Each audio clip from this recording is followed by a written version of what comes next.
Kiristoos du'a moo'ee ka'eera. Humnaa fi aangoo guddaadhaan seexana ni hidhe, Addaamin bilisa baase. Kana booda nagaaf gammachuu ta'ee jira. Maatiiwwan Waaqayyoo kan jaalattan, jaalatamtoota kabajamtoota, Kiristoosiin kiristaana kan taatan hundumti keessanuu maqaa Waaqayyootiin akkam turtanii, akkamiyyuu na eegdanii, akkamis sa'aatii kana eegdanii, amiin amala isaatiin galateeffatamaa kan ta'e Waaqa waaqotaa, Gooftaa gooftotaa, mootii moototaa kan ta'e maqaan gooftaa keenya Yesuus Kiristoos kan ulfaatee fi kan kabajame nuuf haa ta'u.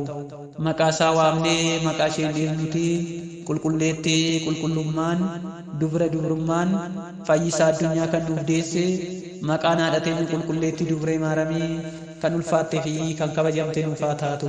Akkasuma maqaan ergamootaa, duuka bu'ootaa, raajotaa, wareegamtootaa akka hojii isaanii, akka sadarkaa isaaniitti kan ulfaatanii fi kan kabajaman nuuf haa ta'an. Akka fedhaa fi eeyyama Waaqayyootitti, akka fedhaa fi jaalala Waaqayyootitti sagalee Waaqayyoo kan waliin ilaallu torbee du'aa ka'umsa gooftaa keenya Yesuus Kiristoos kan guyyaa roobii akkasuma guyyaa kamisaa fi jimaataa kan ittiin waliin ilaallu ta'a jechuudha. Egaa torbeewwan kana hiika mataa isaanii kan qabanidha jechuudha.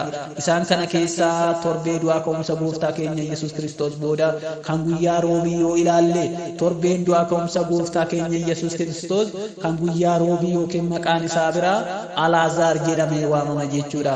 Egaa kan hubachuu qabnus maatiiwwan Waaqayyoo ijoollee haadha keenya qulqulleetti dubree maaramii kan taatan, egaa hundumti keessanuu kan hubachuu qabnu guyyaan kun guyyaa Alaazaar jedhamee kan yaadatamuuf gooftaan keenya Yesuus Kiristoos guyyaa afur booddee humnaa fi hangummaa isaatiin reeffa Alaazaar du'aa ka'uu isaa yookiin du'aa kaasuu isaa kan itti yaadannu jechuudha.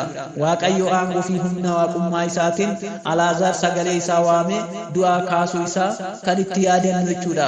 Gooftaan keenya Yesuus Kiristoos ajjeesuus, fayyisuus, jiraachisuus hunda gochuu kan danda'u waan ta'eef, jireenya kan kennu waan ta'eef, inni du'a keessa gara jireenya nu fidee, si'oolii cufee gara jannatiitti nu deebisee, abaarsa irraa gara eebbatti nu fidee, inni hunda raawwachuu waan danda'uuf Alaazaaris du'aa kaasee jechuudha. Kanaaf jechuudha guyyaa roobii kun guyyaa Alaazaar jedhamee waamame jechuudha. Egaa akkuma inni saboota gidduutti Alaazaar kaase, gooftaan keenya Yesuus Kiristoos garuu du'aa ka'uun jireenya namaatiif jireenya kennuu nu yaadachiisa jechuudha.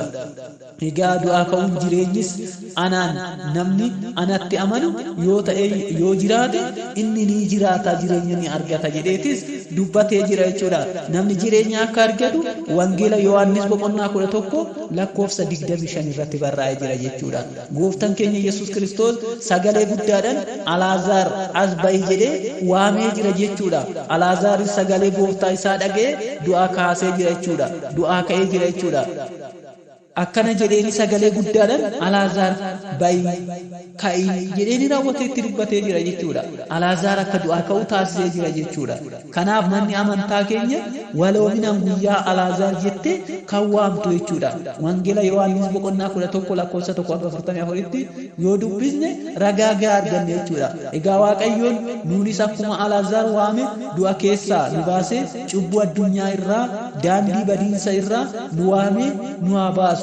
Jaalalaa fi nageenya isaatis nuuf haa kennu. Isa wajjin hoo jiraanne jireenya arganna. Isa wajjin hoo jiraanne boqonnaa arganna waan ta'eef jechuudha. Inni bira torbee du'aa ka'umsaa booda kan guyyaa kamisaati. Guyyaan kamisaa maqaan isaa biraa maal jedhamee waamama? Addaam jedhamee waamama jechuudha. Egaa akkaataa mana amantaa kiristaana ortodoksii tawaahidoo keenyatti guyyaa du'aa ka'umsa gooftaa keenya booda kan jiran moggaasa adda addaa akka qaban ni beekama jechuudha. Guyyaa kana keessas tokko kan ta'e kamisa jechuudha. Guyyaa kamisaa kana yookiin addaam jedhamee waamama jechuudha.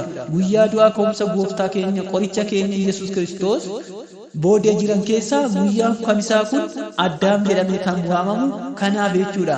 Addaam uumama kabajamaa fi jaalatamaa ta'e osoo jiru cubbuu baay'ee biyya lafaa irratti dalaguudhaan seexana bitamuudhaan daandii badiisatitti kan itti agarsiise seexanni jechuudha. Cubbuun kun guyyaa addaan itti fakkeeffamu kanaaf jechuudha. Gooftaan keenya qorichi keenya fayyisaan keenya Yesuus Kiristoos kufaatii Addaam ilaalee akka isa fayyisuuf waadaa galeefii jira jechuudha. Waadeenni galeefis ilmoo keetirraa dhaladhee ammas si fayyisutti dhiigni hoolaa si fayyisuu hin danda'u. Dhiigni ati dhangalaaftu si fayyisuu hin danda'an. Ergamoonni Waaqayyoo si fayyisuu hin danda'an. Waadaan ani sii gale kanatu si fayyisuu danda'a. Ilmoo keetirraa dhaladheetan si fayyisa jedheen jechuudha. Waadaan kunis guyyaa 5 walakkaa akka Waaqayyootti guyyaa 5 walakkaa jechuun waggaa 5,500 jechuudha. Booddee dhala kee irraa dhaladheet si fayyisa. Waadaa jedhu kan galeef ture jechuudha. Gooftaan keenya akkuma dubbate guyyaa kana abbaan keenya Addaamiif waadaa galeef kan ture sana kan itti raawwateedha jechuudha. Guyyaan isaa yeroo geessanitti jechuudha. Guyyaa 5 walakkaa kan jedhame yaadachuuf guyyaa dilbataa dabalatee hanga guyyaa kamisaa kan jiran yoo lakkoofne guyyaa 5 sababa kanaaf jechuudha. Manni amantaa keenya guyyaa kana kan yaadattee ooltu jechuudha. Akkasuma Addaamiif ijoollee isaa waliin du'aa ka'umsa gooftaa keenyatiin jireenya bara baraa argachuu isaa, si'oolii irraa gara gannatiitti deebi'uu isaa, kabaja isa jalqabaa gonfachuu isaa, iddoo isa jalqabaatti deebi'uu isaa kan itti yaadannuu fi bilisummaa bara baraa argachuu isaa kan itti yaadannu jechuudha. Addaamii fi sanyii isaa aarsaa beelladoota fi dhiiga isaa osoo hin taane oolicha qaraaniyoo ta'e dhiiga isaa lolaasuun gooftaan keenya Yesuus Kiristoos bilisa kan baase kanaaf jechuudha. Kanaafidha jechuudha nus bilisa baanii kan jiran jechuudha. Kanaafidha qulqulluu Phaawulos ergaa warra Galaatiyaatiif yoo barreessu akkana jedhee barreesse jechuudha. Qulqulluu Phaawulos bilisummaatti akka nu jiraannu Kiristoos bilisa nu baasee jira. Kanaaf itti jabaadhaa dhaabbadhaa. Deebitanis waanjoo garbummaa jalatti hin qabaminaa jedhee dubbateera jechuudha. Qulqulluu Phaawulos ergaa isaa gara warra Galaatiyaatitti boqonnaa 5:1 irratti dubbatee jira jechuudha. Kanaafuu garbummaa seexanaatiin akka hin qabamne cubbuu seexanaatitti lammata akka hin kufne akka jiraannuuf akka nu cimsu qulqulluu Phaawulosis kan dubbate kanaaf jechuudha. Egaa namni tokko gaabbiidhaan dhiqame gaabbiidhaan kan dhiqame san gara garbummaa seexanaatitti akka hin deebine kan nutti himu jechuudha.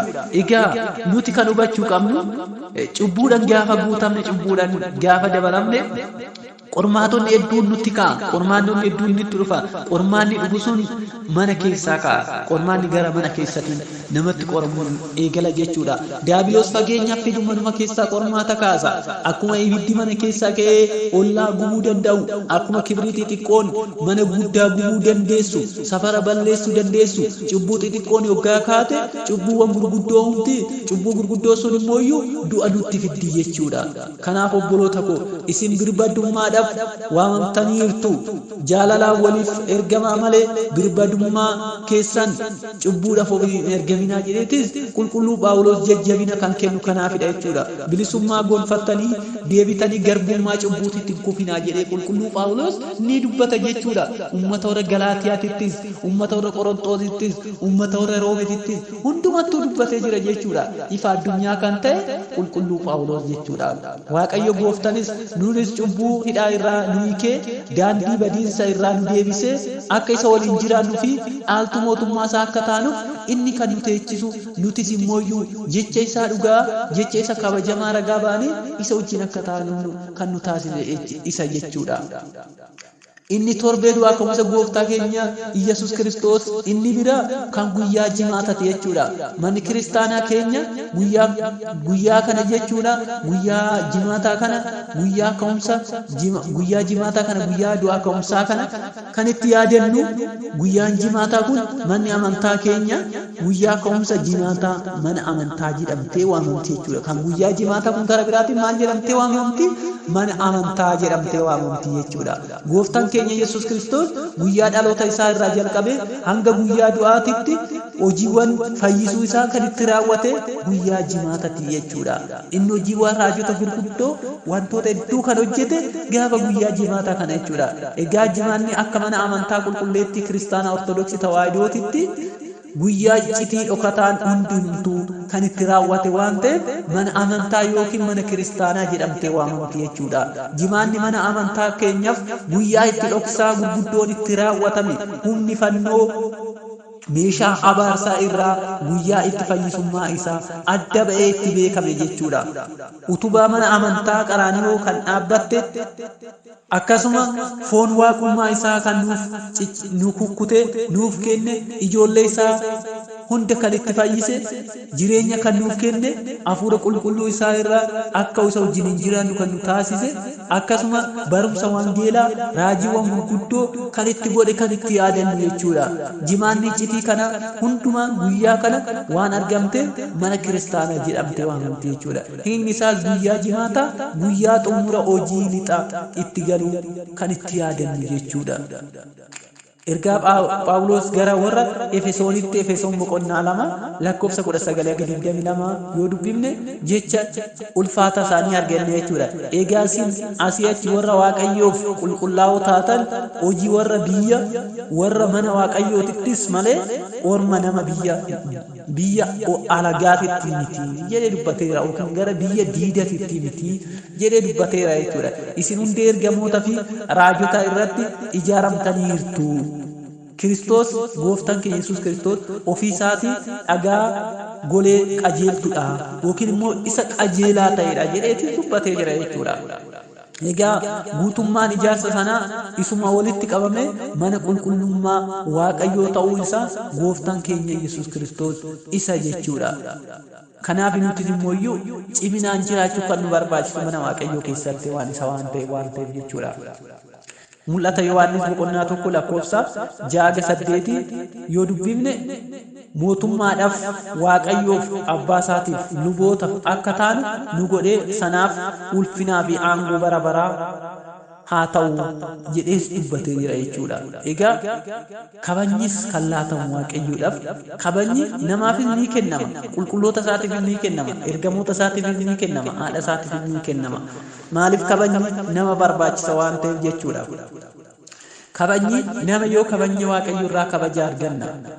Nama yoo ulfina kennineef Waaqayyo irraa ulfina arganna. Kennaa qabnu yoo namaaf ibsine kennaan nuuf dabalama jechuudha. Egaa Waaqayyo gooftaan keenya Yesuus Kiristoos Alfaa fi Omeegaa ta'ee bara baraan kan jiraatu inni waa hunda godhuu kan danda'u nutis immoo humna isaa qabannee wanta hundaan kan raawwachuu dandeenyu fedhaa fi eeyyama isaaniif haa ta'u kakaasee kan na jalqabsiisee kan na xumursiise galanni abbaadhaaf galanni ilmaaf galanni hafuura qulqulluuf galanni fannoo isaaf galanni deessoo haadha isaatiif haa ta'u. Aamiin.